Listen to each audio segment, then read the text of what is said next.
சிந்து பைரவில எப்படி இந்த கல்யாணம் நிக்க போகுது, எப்படி சிவாக்கும் சிந்துக்கும் கல்யாணம் நடக்க போகுது அப்படிங்கிறது தான் எல்லாரும் ரொம்ப ஆர்வமாவே பார்த்துட்டு இருக்கோம். இன்னைக்கு என்ன நடந்ததுன்னு பார்க்கலாம் வாங்க. சிந்து இந்த கல்யாணம் நடக்கவே கூடாது, எப்படியாவது நிறுத்தணும் அப்படின்னு நடந்த எல்லாத்தையும் யோசிச்சு பார்த்துட்டு இருக்காங்க. சின்ன வயசுல குழந்தைங்க எல்லாம் சேர்ந்து விளையாடும் போது சிவா பக்கத்துல ராஜாங்கிற ஒரு பையன் பொண்ணா போய் உட்கார்றான். ஆனா அவங்க பாட்டிக்கு உடம்பு சரியில்லைங்கிறதுனால சிந்து நான் பொண்ணா உட்கார்றேன்னு சொல்லிட்டு சிவா பக்கத்துல பொண்ணா போய் உட்கார்றாங்க. தாலியெல்லாம் கட்டி விளையாடுறாங்க போல சின்ன குழந்தைங்க. தாலி கட்டுற நேரத்துல பெரியம்மா கூப்பிடுறாங்கன்னு சொல்லிட்டு சிவா அங்க இருந்து கிளம்பிடுறாரு. அந்த தாலியை இன்னமும் கையில வச்சு சிந்து பார்த்துட்டு இருக்காங்க.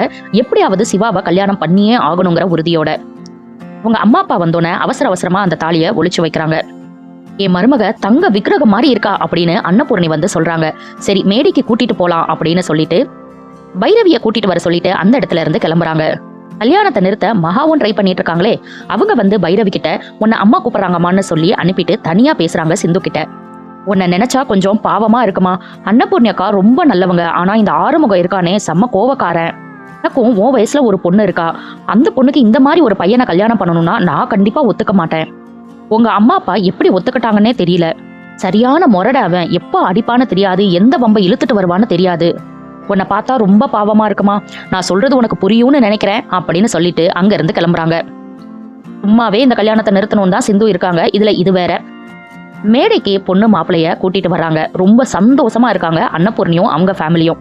ஆனா மகா நினைக்கிறாங்க, இவ்வளோ சொல்லியும் இவ வந்திருக்கா பாரு அப்படின்னு. மேடையிலையும் உட்கார வைக்கிறாங்க. ஆனா சிந்துவோட பார்வை மொத்தமும் சிவா மேல மட்டும்தான் இருக்கு. சிவாவும் ஸ்னேகாவும் பக்கத்து பக்கத்துல நிக்கிறத பார்த்து அவங்களால தாங்கவே முடியல. இந்த சைடு பைரவியும் ஆறுமுகமும் ஒவ்வொரு தடவை பார்க்கும் போதும் முறைச்சுக்கிட்டே தான் இருக்காங்க. ஆறுமுகம் தடவை சிந்து கிட்ட உட்காருங்க அப்படின்னு சொல்றாரு. சிந்து சிவாவை பார்க்க, சிவா ஐயோ என்ன நடக்கும்னு தெரியலையே, இந்த கல்யாணத்துல ஏதாவது பிரச்சனை வந்துருமோ அப்படின்னே பயத்திலேயே உட்கார்ந்துருக்காரு. மகாவும் இசக்கியும் எப்படியாவது இந்த கல்யாணம் நின்றணும் அப்படிங்கிற முடிவுல உட்கார்ந்துருக்காங்க. ஸ்னேகா கிஃப்ட் கொடுக்க போலான்னு சொல்லிட்டு சிவாவை கூப்பிடுறாங்க. நீயே போயிட்டு வான்னு அனுப்புறாரு தங்கச்சியோட. ஸ்னேகா போய் கை கொடுக்குறாங்க. ஆனா சிந்து கை கொடுக்க மறுத்துறாங்க. ஒரு மாதிரி தயங்கிட்டு கையை எடுத்துறாங்க ஸ்னேகா. இதை பார்த்துட்டு ஷாக் ஆகுறாரு நம்ம சிவா. அதுக்கப்புறம் ஒவ்வொருத்தரா வந்து மாத்தி மாத்தி கிஃப்ட் கொடுக்குறாங்க.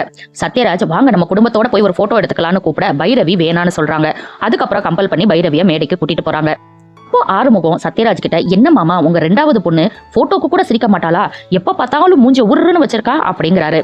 இப்போ எப்ப பார்த்தாலும் படிப்பையே நினைச்சிட்டு இருப்பா மாப்பிள்ள, நீங்க ஒண்ணு தப்பா நினைச்சுக்காதீங்கன்னு சத்யராஜ் சமாளிக்கிறாரு. அதுக்கப்புறம் அன்னபூர்ணி ஃபேமிலி வந்து மொத்தமா ஒரு போட்டோ எடுத்துக்கிறாங்க. சிவாவும் ஆறுமுகமும் கட்டி பிடிச்சுக்கிட்டு ரொம்பவே சந்தோஷப்படுறாங்க. அவங்க மட்டும் எடுக்காம சத்யராஜ் ஃபேமிலியும் கூப்பிட்டு மொத்த குடும்பமும் ஒரு போட்டோ எடுத்துக்கிறாங்க. எனக்கு தெரிஞ்சு இவங்க எடுக்கிற லாஸ்ட் போட்டோ இதுதான் நினைக்கிறேன். இதுக்கப்புறம் எப்படியும் குடும்பம் அப்படி இப்படின்னு பிரியதான் போகுது, பெரிய பிரச்சனை நடக்கதான் போகுது. சிந்துக்கு இன்னைக்கு இருந்த ஒரே வேலை சிவாவை பார்த்துக்கிட்டே இருக்கிறது தான். சிவாவும் வேற வழி இல்லாம சிந்து என்ன பண்ண போறாங்களோங்கிற பயத்துல சிந்துவையே தான் அவரும் பார்த்துட்டு இருந்தாரு. யாராவது ஏதாவது பண்ணுங்கடா, எப்படி கல்யாணம் நிக்க போகுது, யாரு யாரை எப்படி கல்யாணம் பண்ணிக்க போறாங்கிறத பாக்குறதுக்காக தான் ரொம்ப ஆர்வமா இருக்கு. இதோட இன்னைக்கு எபிசோட முடிச்சுட்டாங்க. நாளைக்கு தான் ஜூஸை குடிச்சிட்டு பயங்கரமா ஆட்டம் போடுறாரு ஆறுமுகம். அதை பார்த்துட்டு ஷாக் ஆகுறாங்க மத்தவங்க எல்லாம். இனி என்னெல்லாம் நடக்க போகுதுங்கிறத பொறுத்திருந்து பார்க்கலாம். அடுத்தடுத்து சிந்து பைரவில என்ன நடக்குதுன்னு தெரிஞ்சுக்க சப்ஸ்கிரைப் பண்ண மறந்துடாதீங்க.